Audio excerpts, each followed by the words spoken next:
morning, Plymouth South. Thanks for joining us today. I'm Paul Grant. And I'm Kate Telzlowski. This year, Plymouth is celebrating its 400th birthday, and even now, centuries later, one road in our town remains unchanged. Today, Panther TV's Nick Gregg finds out how the bumps on the unpaved Old Sandwich Road continue to leave marks on our town in 2020. Most of us at South know this road pretty well, while others don't even know it exists. Old Sandwich Road is the oldest dirt road in America, and while the ruts and bumps may be a pain, many say it should stay that way. Old Sandwich Road started as a path used by local Native Americans, and over the past 400 plus years has become a main road in the town still. It remains an unpaved thoroughfare. I take Old Sandwich Road just about every day.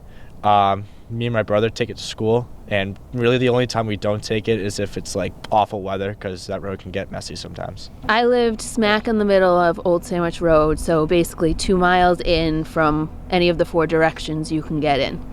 Yeah, so it would be figuring out what was the best route depending on the weather. Winter and wet weather can make Old Sandwich Road a danger for drivers. If you don't, know the road that well and you don't know where the potholes are, especially if it's dark, like if you're going, even 25 or 30 and you hit one of those holes, like you're gonna be right off the road into the woods. So we did see that a few times, and so some people I think it's funny to like fly down the road, but you have no control of your car if you hit one of those potholes.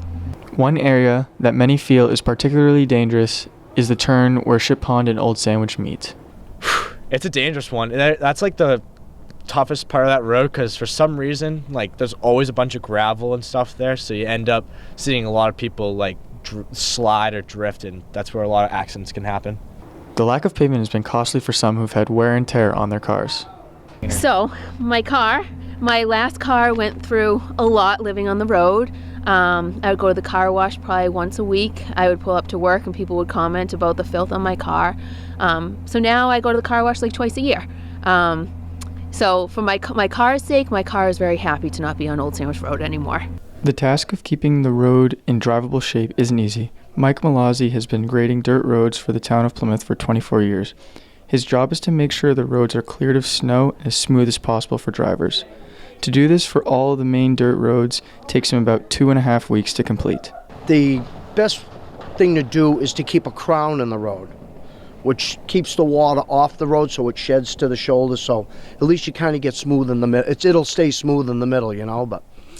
While the road can be challenging, many say it's too nice to change by paving, and in the end, may not be cost effective anyways. Paving's tough, as you get on these roads where they're so long.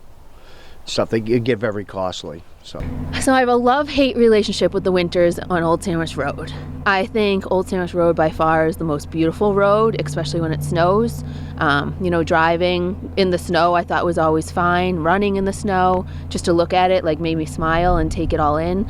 But when the snow would melt, or if it wasn't graded for a while, going 2 miles could take me 15 minutes. It being the oldest public roadway in the United States of America, and the beauty that's there, and just everything about it. Even though ultimately it was one of the reasons why we moved, I don't think it should be paved, just because it's one thing I'd love to kind of keep its natural beauty. While pavement may seem like the better option, maintaining this natural beauty of this historic road for 400 years later is more valuable. Reporting from Panther TV, I'm Nick Gregg.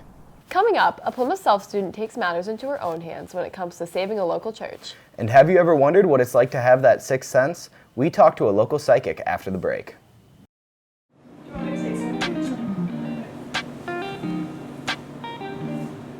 I like your dress a lot.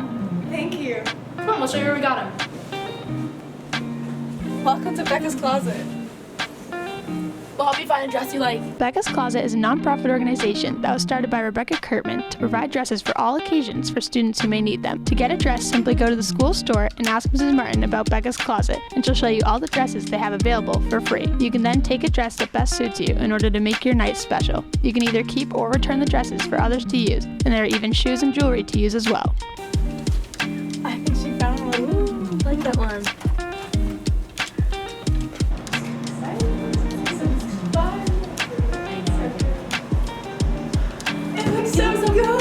Thank you. Love it.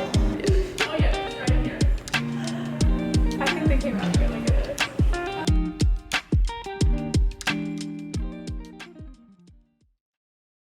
Many people of all ages have close connections to church and their religion. One student here in Plymouth has taken it upon herself to restore a chapel that holds a special place in her heart. You've probably seen South Pond Chapel while driving down Long Pond Road, but you might not realize that this tiny white building was once a source of comfort for many local churchgoers. Plymouth South senior Ellie Gubbins is involved in many activities in school and in the community, but unlike other teenagers, she's also in the process of renovating a chapel all on her own.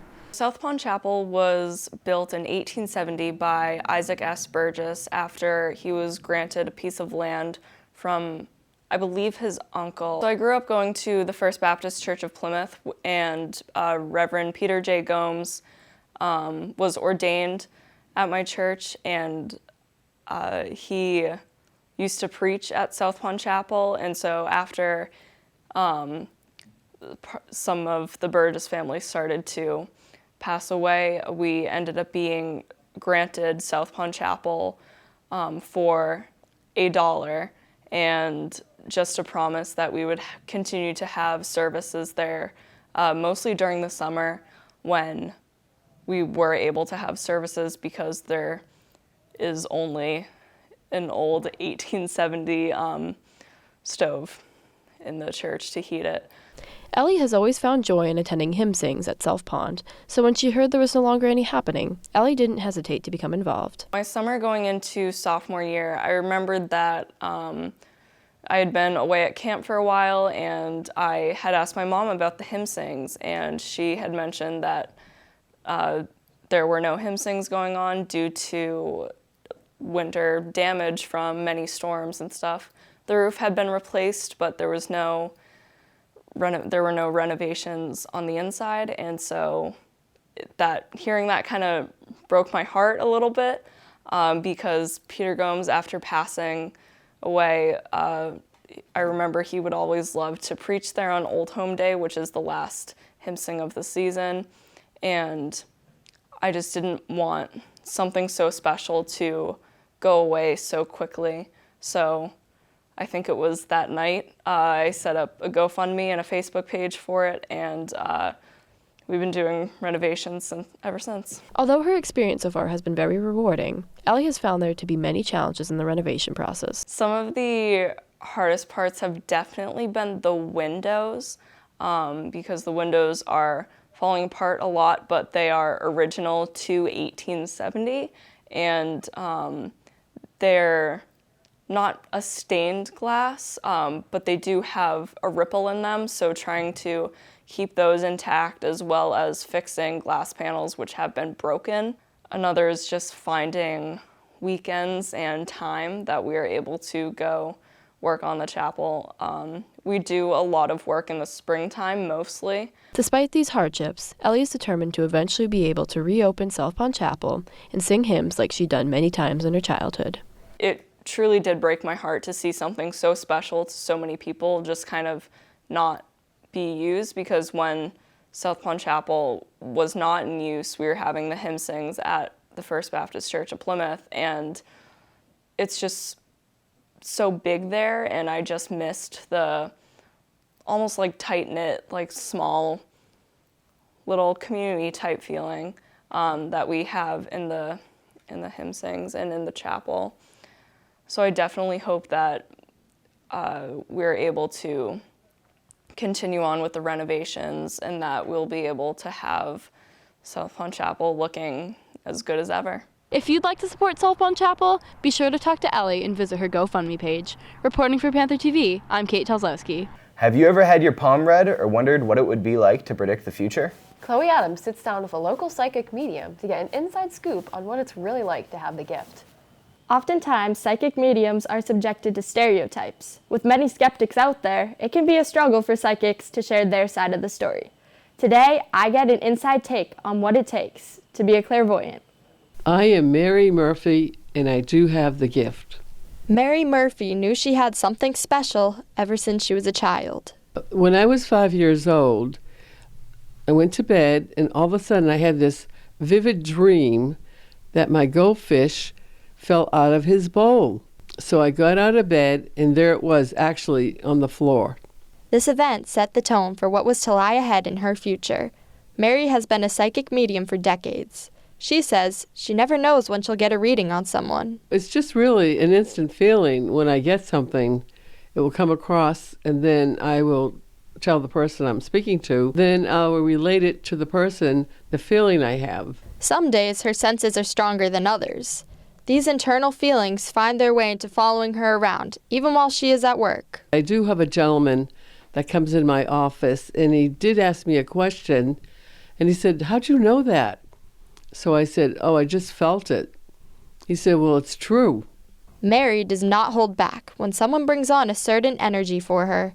It has even guided her to help others avoid harmful situations. I would state if somebody had, even my own children, had a bad energy around them, I would definitely tell them, which I did go through with my daughter. And the intuition I had when I was driving her somewhere actually did happen. I felt that there was going to be a fire at that house, and actually a fire did happen.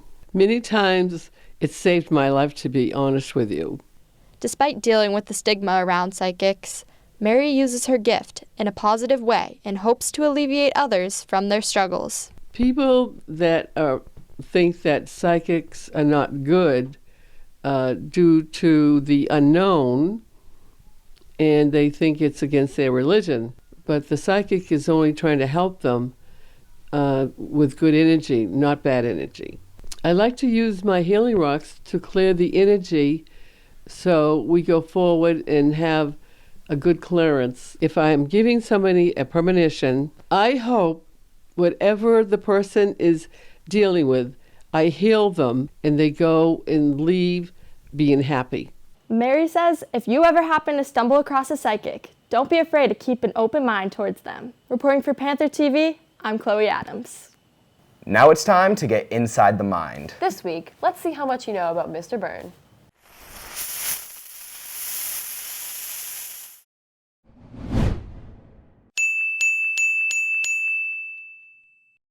What branch of the service did Mr. Byrne go to, officer candidate school? Probably Navy or something. I'll do Navy or something. Navy. The Marines? Navy. Marine Corps. What sport did Mr. Byrne play in high school? Football? Basketball. Water polo. Basketball. Basketball. What is my favorite warm-up? Gym warm-up? I think that will be push-ups. Squats. Push-ups. It's an easy one. Crunches. It is push-ups. Has Mr. Byrne always been a teacher? For a little while, I think, yeah. No. No. No. No. I worked for 20 years for a company called Raytheon in many different positions. And today's winner is Robbie Dussault. We'll find you with your culinary gift certificate soon. That's just about our time for today. Thanks for joining us. Have a good day, South.